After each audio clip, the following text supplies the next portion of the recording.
এই মুহূর্তে আমি রয়েছি আমাদের উত্তর দিনাজপুর জেলার চোপড়া ব্লকের অন্তর্গত একটি চা বাগানে। আর চা বাগানটা দেখতেই পাচ্ছ কত সুন্দর, চারিদিকে চায়ের গন্ধে ম করছে।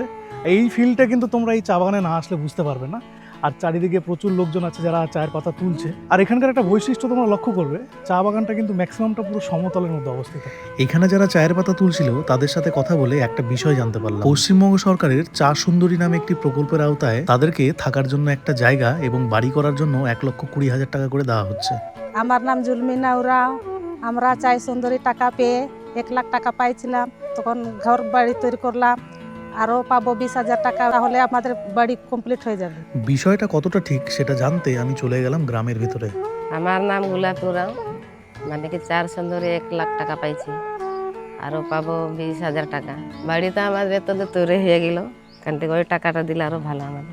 দু একটা জায়গায় খোঁজ নিয়ে জানতে পারলাম বিষয়টা একদমই ঠিক। সত্যি বলতে এই ধরনের খেটে খাওয়া মানুষদের জন্য এই প্রকল্পটি দারুণ একটা উদ্যোগ। এই ধরনের আরও আপডেট পেতে পেজটিকে ফলো এবং চ্যানেলটিকে সাবস্ক্রাইব করে পাশে থাকুন।